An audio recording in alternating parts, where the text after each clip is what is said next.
monde. J'espère que vous allez bien. Bienvenue au webinaire de finances et approvisionnement pour le 1er juin de 2020. Aujourd'hui, je suis accompagné encore par mon collègue, un de nos experts analystes, le côté approvisionnement, achat et la procure, Richard Deslauriers. Richard Bonjour. va Excuse-moi, Richard. Je ne vous ai pas donné le temps de dire bonjour. Donc, Richard vous dit bonjour et Richard va vous présenter un peu plus tard dans le webinaire, après que je vous présente les actualités. Il va vous faire un rappel sur le PPI qui était présenté, la formation PPI qui était présentée au webinaire dernier, pour ceux qui n'étaient pas présents. Il va juste faire un survol de ça, d'une diapositive. Et aussi, il va vous présenter des fonctionnalités intéressantes d'achat aussi. Comme on est on est en retour vers les applications patrimoniales, l'achat reprend une importance et donc plus en plus de demandes, partage d'informations vis-à-vis achat et aussi de demandes de formation, consultation, etc. Donc, il va vous parler un peu de qu'est-ce qui est disponible et qu'est-ce que vous pourriez avoir en termes de formation.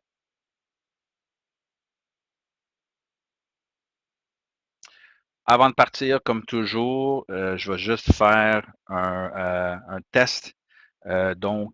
Test du clavardage et aussi du son. Pourriez-vous me juste écrire dans le clavardage pour me dire que vous avez cette habilité, puis de l'autre côté aussi que le son est bon, ne coupe pas trop et pas trop bas non plus. Super. Good. Il semble que tout est beau. Merci pour vos réponses. Good. Donc, on part sur les sujets de ce webinaire. On va couvrir, comme toujours, le COVID-19, s'il y a eu des changements. Formation à venir, il y en a pas mal beaucoup en juin. Ça donne que c'est la fin d'année, donc scolaire. Donc, on vous offre plusieurs options de formation pour vous.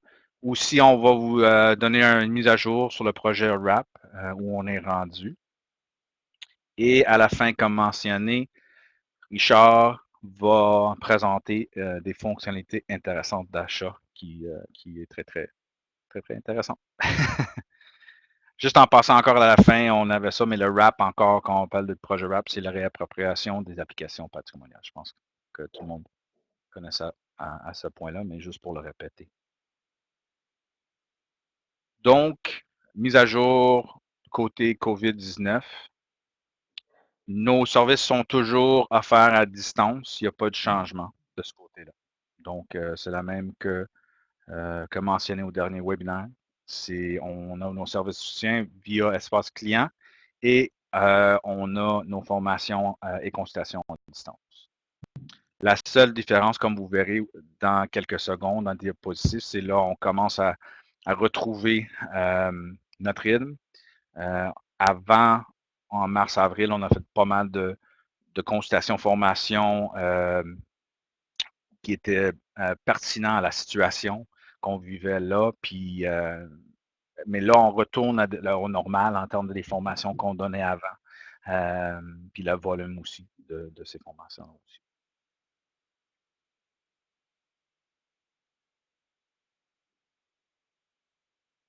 Donc, pour les formations ouvertes à tout, puis là, j'ai juste ajouté à cette diapositive cette fois-ci, que c'est en juin, juste pour vous donner l'idée que c'est avant vos vacances et il s'en vient bientôt. Donc, allez à la site de formation Grix pour vous inscrire le plus tôt possible pour réserver votre place. En termes de formation qu'on offre, il y a le Trafix de juin qui couvre l'extraction des données de Dauphin pour votre Trafix, Trafix pour la transmission de juin. Donc, ça va vous montrer comment tout faire ces aspects-là, puis especially pour juin, qui était une traduction assez importante, puis avec d'autres, j'imagine, données importantes. Donc, vous avez besoin d'avoir des connaissances de Dauphin pour suivre naturellement cette formation-là. L'autre formation de finance et des procédures de fin d'année que Lucie Lamarche, nos analystes, offre à chaque année et ça couvre les procédures dans AX, Dauphin et Achat en même temps, qui est très, très intéressant parce que ça couvre toutes les procédures dans chaque système de ces trois-là, comment les préparer pour la fin d'année. Comme ça, tout est bien, puis vous n'avez pas besoin de suivre trois différentes formations. Naturellement, avec ça, pour cette formation-là, vous devrez avoir une connaissance des trois systèmes. Ou peut-être en groupe, si vous prenez un groupe avec votre CS, d'avoir ces connaissances-là. En termes de Helios, on vous partage maintenant, juste en passant aussi, on va partager d'autres formations, pas juste ceux de finance et approvisionnement exclusivement, mais aussi ceux de les applications patrimoniales qui vous concernent aussi. Donc, pour Helios, on a deux formations pour les commis, les paramètres de base et aussi la saisie de factures. Donc, le paramètre de base, c'est accès à Helios, vos préférences, paramètres, comment établir, comprendre les bâtiments et les compteurs, des choses, etc. Comme ça. La saisie de factures, c'est la saisie manuelle de factures pour Gaz Métro ou de récupération de fichiers de données d'Hydro-Québec ou de récupération de données électroniques de Gaz Métro aussi. Donc, et ça, c'est naturellement pour le rôle de commis. Pour les diagnostics de Helios, ça, c'est pour le rôle de gestionnaire d'énergie.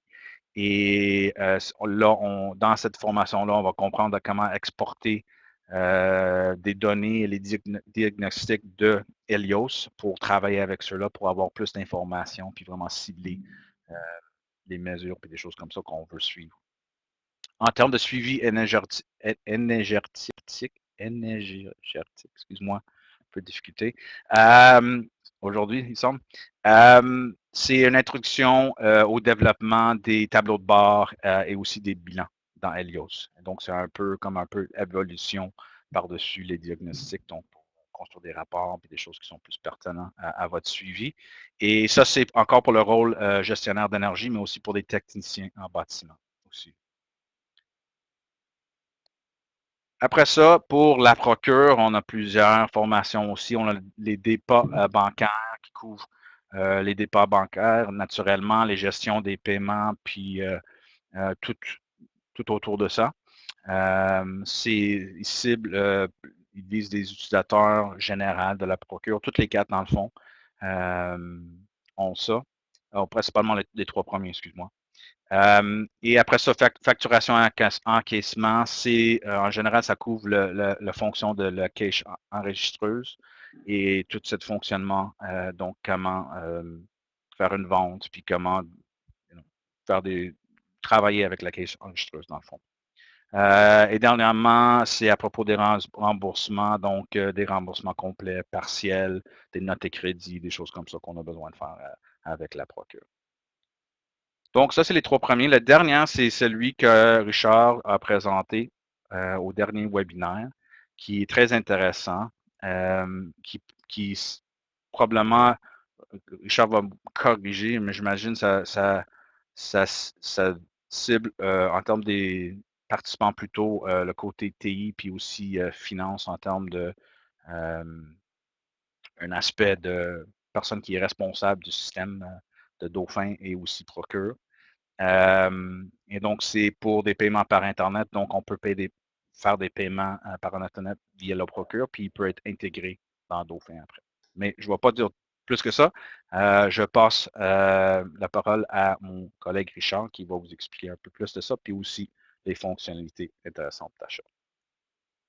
Merci, Bill. Bill, est-ce que j'ai le contrôle? Vous devriez. OK. Donc, je vais faire un petit rappel sur le paiement par Internet. Le paiement par Internet, ça permet aux emprunteurs qui ont une relation avec la commission scolaire, ça peut être des emprunteurs qui peuvent être les élèves, des professeurs ou un intervenant externe qui a une relation d'affaires avec vous. Donc, ça peut être une compagnie où la commission scolaire va vendre un service en entreprise, que ces compagnies-là sont habituées de payer ou faire des transferts via un site bancaire. Donc, on a besoin de 4 éléments. Donc, quand on installe, on fait la mise en place du paiement par Internet dans la procure. On a besoin d'un numéro de référence qui est généré. Donc, on travaille avec le TI pour faire la génération du numéro de référence. La commission scolaire va envoyer le numéro de référence avec un vecteur qui est l'état de compte ou peut-être faire une extraction puis l'envoyer d'une autre manière à l'intervenant. Mais l'état de compte demeure l'outil qui est le plus couramment utilisé parce qu'on va modifier l'état de compte pour insérer le numéro de référence. Quand l'emprunteur reçoit l'état de compte, il peut aller sur son site bancaire, faire le paiement par Internet sur son site bancaire et la banque va vous faire parvenir un fichier bancaire que vous allez traiter, formater, et puis que vous allez importer dans la procure. Ce que ça va faire, c'est que ça va générer des dépôts qui vont être passés aux finances par la ventilation, un format papier, par la ventilation du dépôt. Ou si vous avez le lien la procure Dauphin, donc par la production d'un lot qui va être importé dans Dauphin. Ce lot-là, il est produit par la procure et il est importé par des personnes du service des finances. J'ai terminé mon exposé. Tu veux-tu reprendre la relève pour la suite? Oui, merci Richard. Donc, juste pour terminer encore sur le PP, qu'on a eu beaucoup de demandes. Une raison pourquoi on fait un rappel sur ça, parce qu'on a déjà eu à date après la présentation, mais même avant, mais après aussi, on a eu beaucoup de demandes sur ça. Donc, on pensait que c'est intéressant, une fonctionnalité intéressante pour vous. Donc, on voulait juste faire un rappel au cas où que vous voulez le voir encore et aussi pour ceux qui n'étaient pas présents au dernier webinaire. Donc, super, merci beaucoup, Richard. C'est vrai, je vais juste faire une petite mention, encore comme toujours, mais les formations, des fois on oublie, il y en a plein de sites, et donc je laisse le site, le lien pour le site ici pour aller vous inscrire dans ces formations-là. La seule d'entre ça, juste pour mettre une mention sur ça, c'est la formation de PPI qui est une demande sur mesure. Donc, celui-là, il faut que vous nous faites une demande, nous faites une demande via espace client directement. Donc, on est rendu aux nouvelles pour le projet RAP, réappropriation des applications patrimoniales. Donc, en termes des points à vous partager, on a envoyé un sondage finance. Il y avait un qui était également envoyé pour le côté RH et rémunération, mais il y avait un qui ciblait vous, les, euh, les membres des équipes de finance et gestionnaires de l'équipe côté de finance, parce qu'on voulait comprendre votre situation actuelle et votre utilisation de certaines fonctionnalités de Mosaic. Euh, Essentiellement, il y a certaines affaires qui sont soit pas les mêmes ou il y a pas cette fonctionnalité dans Dauphin. Un exemple, c'est comme l'envoi par courriel des documents. On n'a pas cette fonctionnalité dans Dauphin, ça n'existe pas.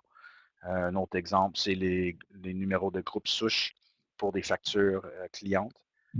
Dans Mosaic, on pourrait en créer plusieurs pour peut-être différents centres et des choses comme ça. Dans Mosaic, il suit toute la même souche. Donc, on voulait avoir cette information, une meilleure compréhension de ça de vous et comme ça, on peut nous préparer davantage en termes de notre implantation et vous aider à explorer, travailler les ajustements dans vos processus et des choses comme ça qu'on pourrait faire et peut-être des mini contournements qu'on pourrait retrouver dans Dauphin. Donc, c'est ça. Donc, un sondage très important. Si vous pourriez prendre le temps de le compléter, ça serait vraiment apprécié. On a déjà à date 40 différentes CS qui ont répondu au sondage. Donc, c'est vraiment euh, super. Je vais juste vous partager mon écran ici. Comme c'est très important, je vais vous montrer où aller si jamais vous ne l'avez pas vu. Donc, j'ai une petite question. Ah, Monsieur Doré vous a une petite question. Je vais juste montrer ça, puis après ça, on va retourner aux questions. Donc, si on est sur le site Zone Client de la GRIX, et on va naviguer au menu de produits, gestion administrative, puis Mosaic AX. Donc, pas financement présentement, vraiment au niveau de Mosaic AX. Parce qu'on a les deux sondages d'Arrache et puis on descend un peu, puis on voit ici, on a les sondages de ressources humaines et aussi de finances. Et une fois qu'on clique dedans, là, on voit le sondage ici, puis on peut accéder au sondage pour le compléter.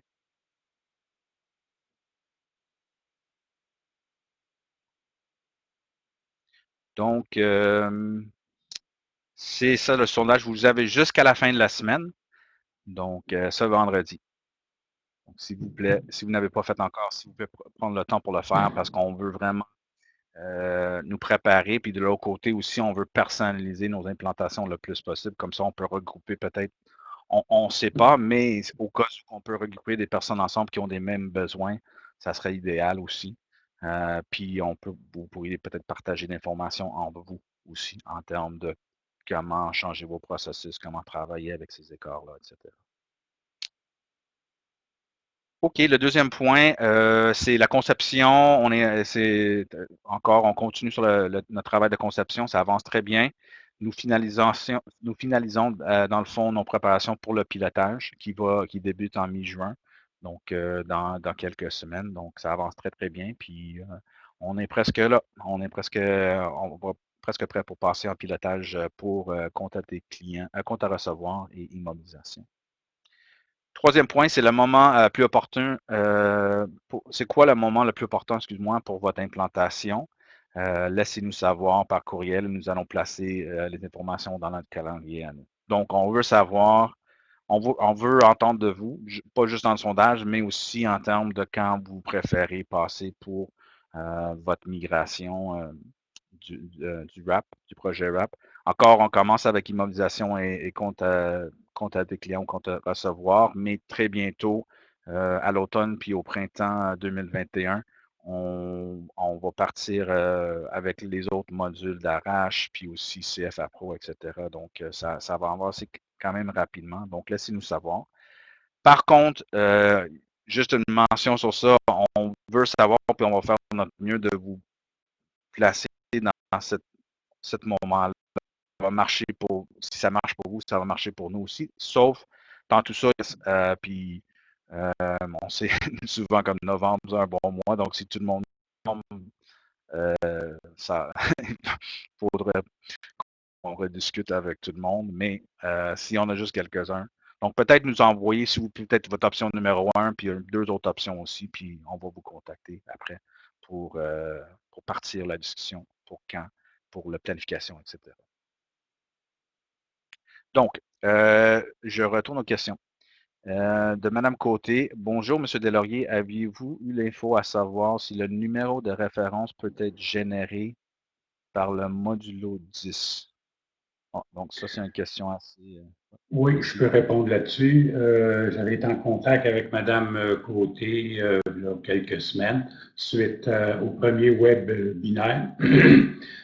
J'ai parlé avec le PO du système et puis on est en contact avec le développement là-dessus. Ils sont à regarder les différentes requêtes. Il y a des possibilités, mais il faut voir comment que le numéro va se transférer dans la procure. Donc, c'est la procure qui a les tables pour le numéro de référence, d'où les requêtes qu'on exécutait sur la procure. Maintenant, l'information va promener de l'extérieur de la procure. Il faut voir si l'intégrité de l'information générée à l'extérieur peut être utilisable et peut être bonne. Je ne vous ai pas oublié, c'est dans mon agenda, c'est noté. Aussitôt que j'ai des nouvelles des personnes concernées, je vais vous aviser en conséquence. Soyez pas inquiets. Super. Une autre question de Madame Grenier. Quel courriel devons-nous utiliser? Je pense que une réponse de Mme Côté, parfait, merci, super. Madame Grenier, je vais laisser ma collègue Suzanne si elle participe encore au webinaire. Elle, de temps en temps, je change, puis je pense qu'elle a mentionné un la dernière fois qui était Info Agrix, mais je vais le laisser écrire dans le clavardage pour vous confirmer le courriel. Donc, je vais regarder ça juste avant la fin. Ah, parfait. Ben, Suzanne nous dit qu'elle cherche l'adresse, donc c'est ça. Le projet, c'est encore en mouvement un peu, là, donc des fois, on change l'adresse courriel, puis je veux juste confirmer le bon. Donc, parfait. Elle va le chercher pour vous. Donc, je retourne la parole à mon collègue Richard pour parler des fonctionnalités intéressantes d'Achat. Merci, Bill. OK.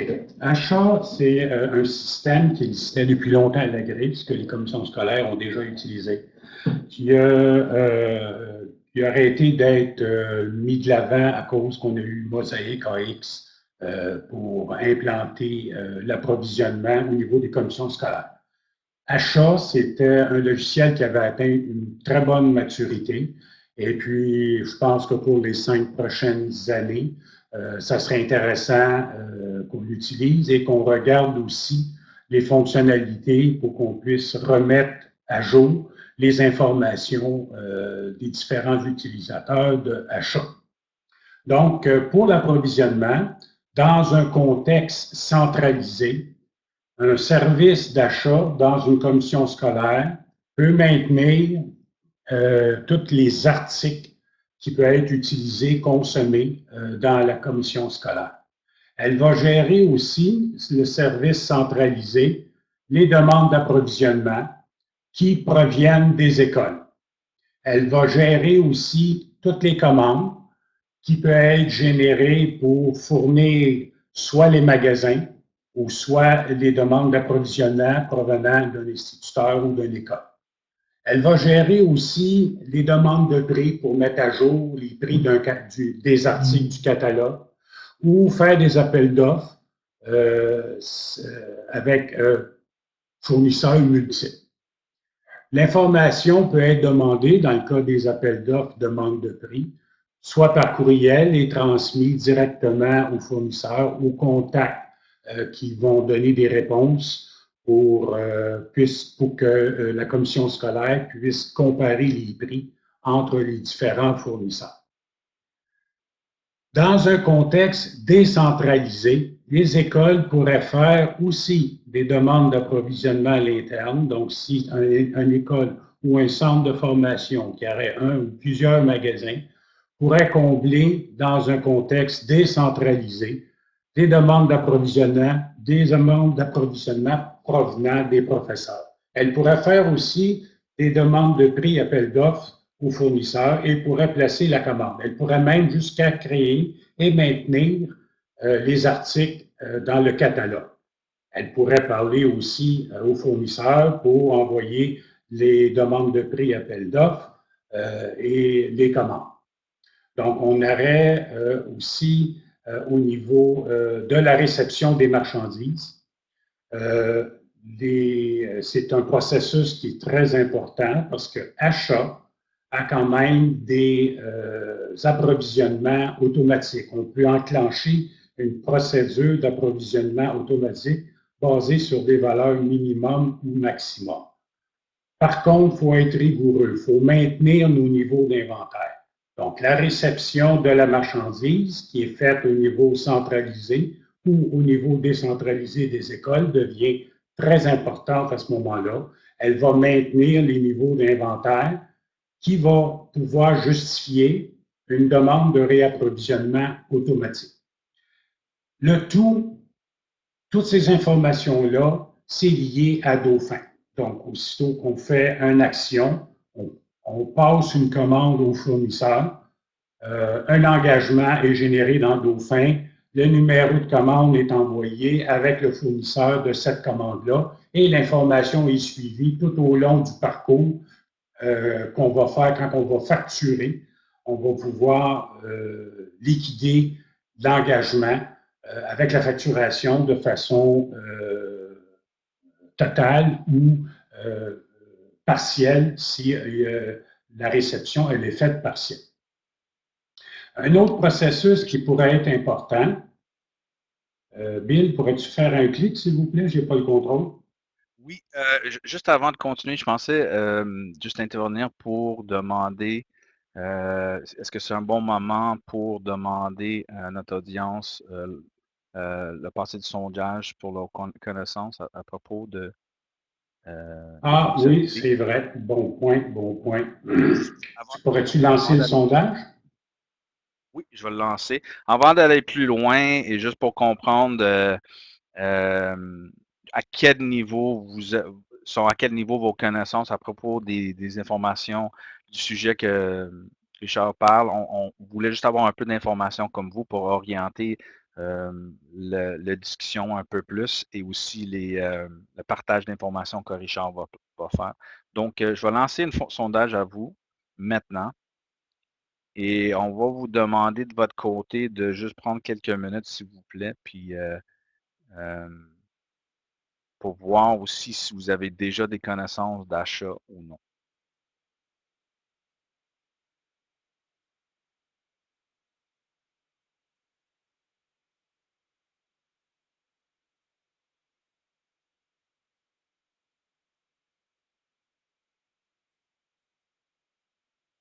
C'est super, je vois les réponses commencent à rentrer.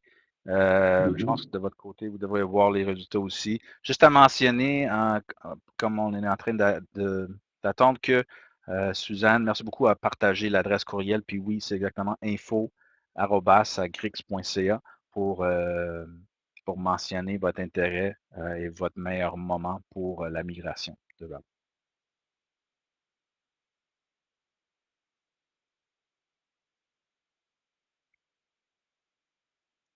OK.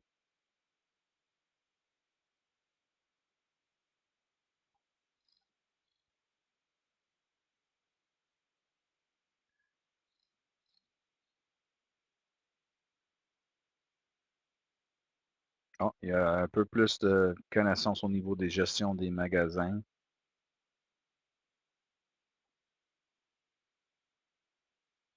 Et on parle aussi en termes de l'information de page aussi. OK. Donc, il y a d'intérêt aussi sur certaines personnes. Et les connaissances, si on retourne ici, euh, sont, euh, sont mitigées un peu. Les résultats sont mitigés en termes de certaines connaissances, puis certaines n'y ont pas de connaissances encore. Et il y a, d'après nous, il y a quelques experts aussi. As-tu d'autres commentaires sur les résultats,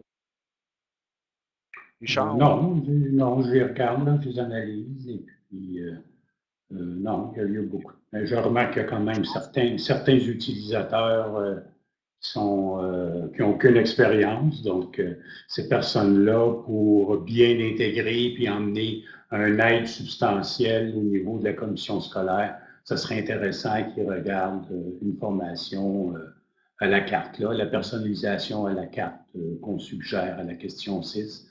Donc, c'est des petits blocs de formation qui peuvent être très ponctuels puis qui peuvent aider ou débloquer le questionnement qu'on a sur certains processus. Oui, super. OK, good. C'est On bon? retourne à Oui, la présentation? oui, s'il vous plaît.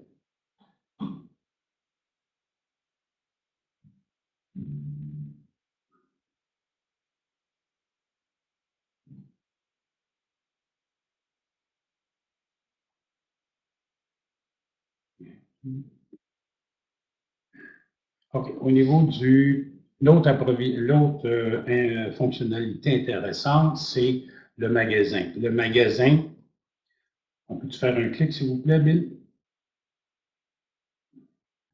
Merci.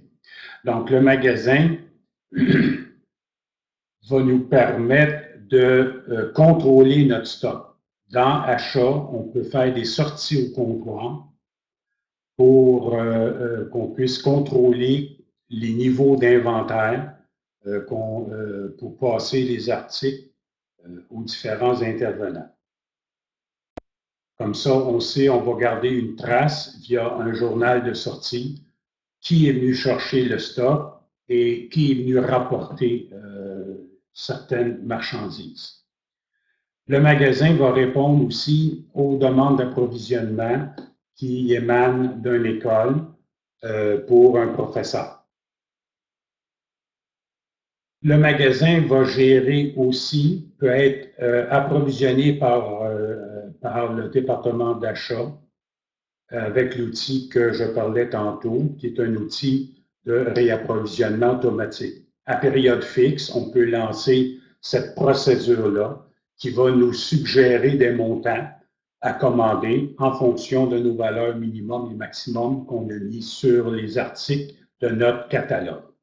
Le magasin va nous donner aussi l'état des niveaux de stock et on en profite aussi pour mettre à jour nos niveaux de stock à l'aide d'un décompte physique d'inventaire. La valeur de cet inventaire-là aussi est comptabilisée et est envoyée aussi à Dauphin. La gestion du magasin va nous permettre finalement d'être beaucoup plus rigoureux sur notre approvisionnement à date, donc le just-in-time, pour éviter des ruptures de stock, éviter des surplus de stock ou commander du stock de façon inutilement parce qu'on n'a pas de contrôle d'inventaire. Évidemment, comme j'expliquais tantôt, il faut être rigoureux sur la maintenance de nos niveaux d'inventaire avec nos réceptions de nos commandes et l'inscription dans le système de nos sorties de stock au comptoir. Est-ce qu'on peut passer au diapo suivant? Encore un petit clic, s'il vous plaît. Parfait.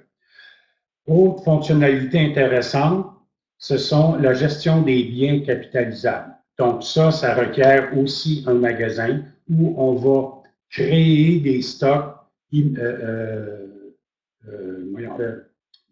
faire de la gestion des biens capitalisables. Ces stocks-là sont aussi suivis avec un journal de mouvement des stocks. On peut transférer ces produits-là, donc on a le concept du prêt, on a le concept du transfert de propriété aussi. La valeur de l'inventaire est aussi déterminée pour le magasin, pour l'inventaire restant, ou l'inventaire qui a été passé ou transféré à une autre entité. On peut utiliser aussi, comme je l'ai spécifié tantôt aussi, quand on fait un décompte physique d'inventaire, on peut utiliser un lecteur optique. On peut utiliser un lecteur optique intelligent ou un lecteur optique qu'on peut connecter sur un laptop pour faire notre décompte physique d'inventaire. Il y a aussi beaucoup d'autres processus qui peuvent être complétés avec achat, avec la procure. La procure va parler à achat pour aller chercher l'information sur les articles du catalogue pour faire des sorties de matériel au niveau des centres de formation. Donc, le complément que la procure va apporter à achat va permettre vraiment un contrôle d'inventaire au niveau d'un magasin ou au niveau de la procure aussi, que la procure doit fonctionner aussi avec un magasin géré, créé par achat. Bill, est-ce qu'on peut passer à la diapo suivante? Est-ce qu'on a des questions spécifiques sur les différents processus d'achat ou peut-être des processus que je n'ai pas couverts que vous aimeriez avoir comme question? Merci.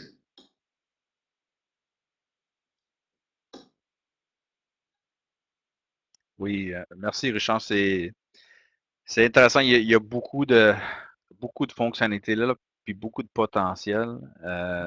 Mais c'est dense quand même. Il y a beaucoup d'informations. Donc, n'hésitez pas avec la question si vous en avez. Richard voulait vous faire un survol de tout. Donc, si vous avez des questions sur des aspects d'achat ou c'est en intégration avec la procure, Dauphin, etc.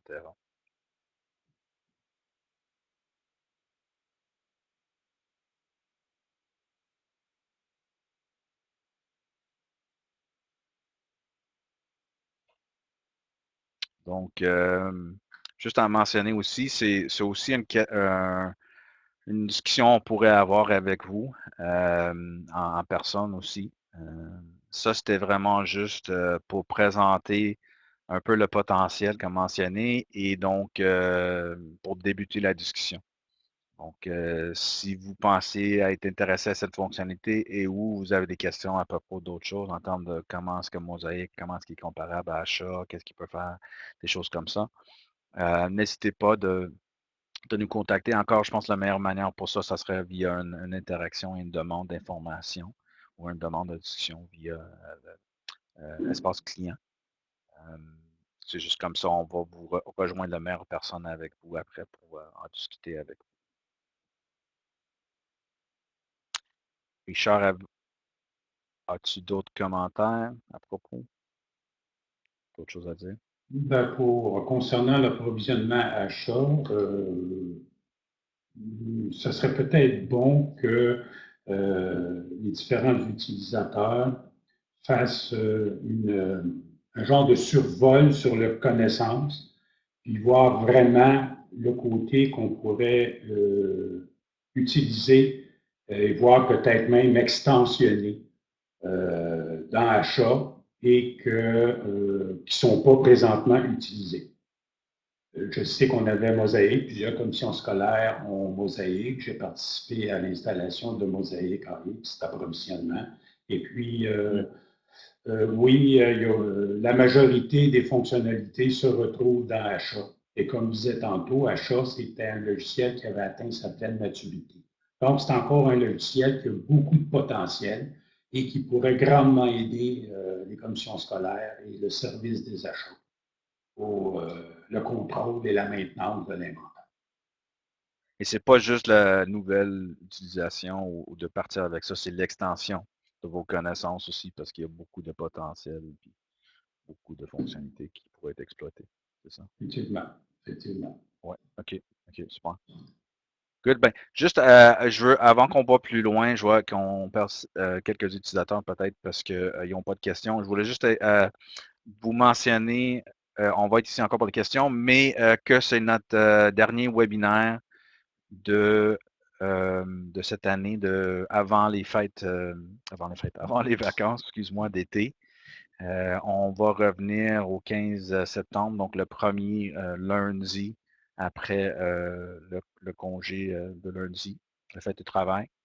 Et donc, on aimerait vous souhaiter des très bonnes vacances d'été, différentes comme il sera peut-être, mais comme je parlais des voisins et des personnes que je connais aujourd'hui, il faut trouver notre manière de bien, d'avoir une bonne expérience en vacances, puis trouver une façon d'apprécier ça où est-ce qu'on est au Québec, parce qu'on a une très belle province quand même. Et donc, passer une très bonne vacances d'été aussi, une bonne fin d'année. Et on est ici pour vous, même qu'on n'a pas des webinaires, on est toujours ici pour vous via Espace Client et aussi via euh, des demandes d'informations, formation, etc. On est là pour vous supporter au courant de l'été aussi. Donc, je voulais juste vous mentionner tout ça. On a une question. Vous avez parlé d'utilisateurs d'achat pour les 5 prochaines... Attends une minute, excuse-moi, ça a juste... J'ai perdu. Je le vois plus. OK. Vous avez parlé d'utilisateurs d'achat pour les 5 prochaines années. Est-ce que l'analyse de Sagir est terminée ou le projet est sur la glace? Je peux répondre là-dessus. Non. Et j'ai parlé des 5 prochaines années. C'est parce que c'est un plan quinquennal qu'on a pour, pour remettre en place achat et puis épauler et travailler avec achat. Sagir, qui se concerne, Sagir, l'analyse n'est pas terminée. C'est gouvernemental, on ne sait pas, on n'est pas informé. Donc, on n'a aucune idée de l'avancement des travaux. Justement, Mme Gosselin vient de répondre aussi. Donc, pour nous, on vise les 5 prochaines années pour qu'on puisse travailler avec achat. Ça peut être avant, on ne sait pas. On ne sait pas comment que ça peut, la décision gouvernementale peut arriver. On n'a aucune idée. Ouais. Mais on est là pour vous supporter tant qu'à un certain, je pense que c'est 2027, hein, jusqu'à 2027, on a un plan pour supporter les logiciels tant qu'il y a des CS qui n'ont pas embarqué sur l'autre projet de Sagir, etc. Hmm. Donc, c'est ça.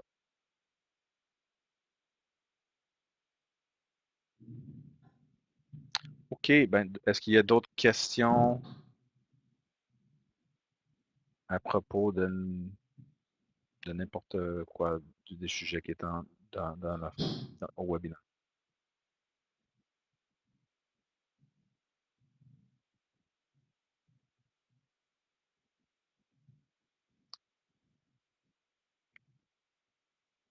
Il ne semble pas pour le moment. Donc,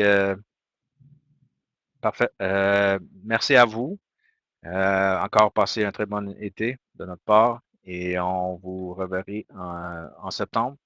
Je vais fermer ma vidéo et aussi mon microphone, mais je vais rester à l'écoute pendant un autre 5 minutes si jamais vous en discutez et que vous avez d'autres questions. Au revoir. Bonne journée à vous.